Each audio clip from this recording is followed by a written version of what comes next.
Kids can be kids. Chuck E. Cheese's reinvents itself in a move that threatens childhood memories across the U.S. The Hustle, Tuesday, October 11th, 2016. Chuck E. Cheese's gluten-free comeback. Anybody else think Chuck E. Cheese's vanished alongside Rugrats, Super Soakers, L'Oreal Kids, and the rest of the late 90s? We sure did. But apparently Chuck's still kicking. Better yet, he's a changed man. No more skater boy look, fattening pizza, and cheap pitchers of beer.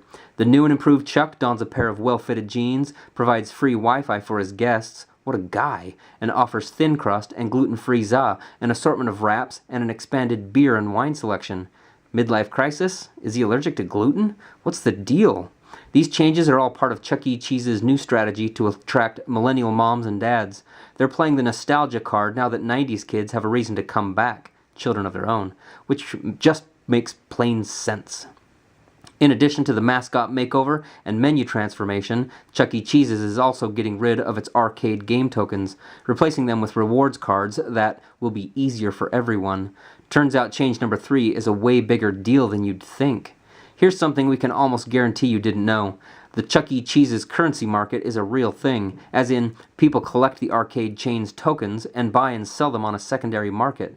And thanks to the impending switch to rewards cards, nearly 75 million new tokens are about to become collector's items, which means the low end of the market is set to crash. Might not sound like a big deal to you, but there are plenty of exonumia collectors, basically all fake money, that are probably furious right now. But hey, nothing a couple gluten-free slices and dancing robotic rodents can't solve, right? Or a few games of Skee-Ball. Twitter, Facebook, kids still being kids. Whatever you got on tap. In 2004, Brazilian beer company Ambev merged with Belgium-based Interbrew, Stella Artois, Beck's Bass, Labatt, Hoegaarden, to create InBev with annual sales of $14.7 billion. Then, in 2008, InBev merged with America's largest brewing company, Anheuser-Busch, Budweiser, Michelob, Natural Light, to create a new company, AB InBev, doing over $43.6 billion in annual revenue. And just yesterday, the long-anticipated merger of AB InBev and SAB Miller, Foster's Miller, Pilsner, Urquell, finally closed to form another new company, NewBelCo, with global sales of $55 billion. What is happening here? The name of the game is consolidation, and it all started in 1999 when Brazilian private equity firm 3G Capital formed Ambev by successfully merging two breweries, Brahma and Antarctica. It was the first, but definitely not the last, time they'd buy underperforming massive brands, merge them together, and cut costs to start turning a profit. Remember when Burger King merged with the Canadian coffee chain Tim Hortons and put a 32-year-old CEO in charge? Or when Kraft Foods merged with Heinz? Those were all orchestrated by 3G Capital, with a little help from Warren Buffett. Once breweries around the world saw how successful this strategy was in streamlining production, they started frantically merging with one another. Which is why, out of the original big 3 beer brands in the US, it's now Coors Brewing Company against the world. But even they merged with Molson out of Canada in 2005, so it's probably only a matter of time before they merge with NewBelCo. It's like billionaires playing Monopoly, except instead of trading properties, they team up and mash their names together. Twitter, Facebook, Ice Cold Budwiller. Facebook Workplace is here. Yesterday, Facebook announced that its Slack competitor, Workplace, formerly known as Facebook at Work, is now live.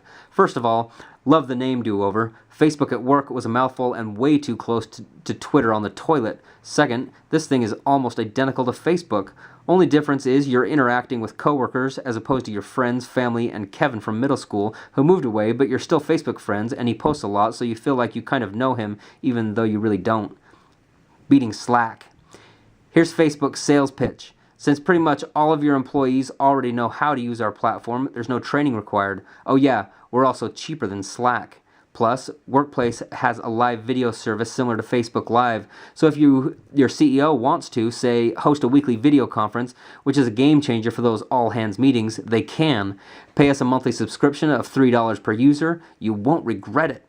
Slack's response? Sounds great if you're a huge company, but a 7 to 8 person startup's still going with us.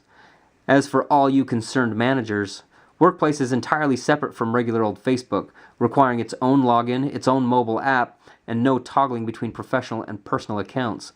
Plus, it's an ad-free service, so none of your worker bees are going to get sidetracked by some well-placed, highly targeted gym shorts. Twitter, Facebook, tag me!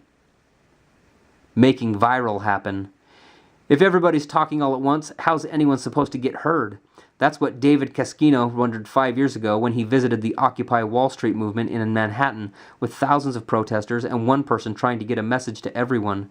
To his surprise, instead of just shouting into a massive speaker system, the group used a strategy called a human microphone, where one person says something, everyone within earshot repeats it, and so on until the message reaches the outskirts of the crowd.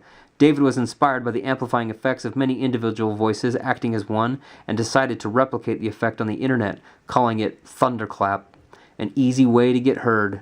Thunderclap allows organizers to set up a call to action in the form of a tweet, Facebook post, or Tumblr post. Then, kind of like Kickstarter, they set a goal of how many people they want to participate by a certain date and time.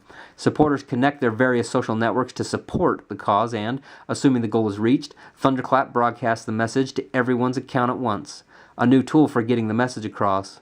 In a digital world full of constant and increasing noise, these types of coordinated campaigns are quickly becoming the only way to be heard. Just ask the AARP lobbyists who blasted Anderson Cooper and Martha Raddatz to ask the presidential candidates about Social Security.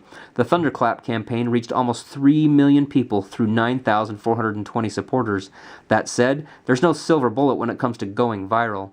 Apps like Thunderclap can certainly help get the word out, but sometimes your best weapon is a bucket of ice. Or, as we saw on Sunday, a red Izod cable knit sweater. Twitter, Facebook, hashtag Ken Bone for Prez. A few good reads. How to walk past a group of teens without attracting attention. The New Yorker. Interested in improving your life?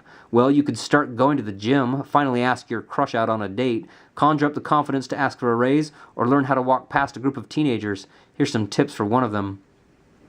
Why do the Green Bay Packers opponents stay at a Radisson in Appleton? Slate. Turns out there's a lot of history behind the decision. A letter to the doctors and nurses who cared for my wife. New York Times. Oftentimes, the biggest thing we can do on any given day is just a small act of kindness, decency, or love. This article is a beautiful tribute to the power of these small, gentle, humble acts. Get out the tissues. The mysterious fund in the desert that manages Apple's cash. Quartz. Brayburn Capital is a secretive arm of the world's biggest company, set up to manage Apple's giant pile of cash. We don't know much about it, but Quartz does a great job summarizing what we do. What's all this talk about the Hustle's Con anyway? The Daily MBA. One of our readers wrote a blog post about our upcoming event, Con. Thanks for the love, Jerry. Pretty neat site he's running too. The Hustle.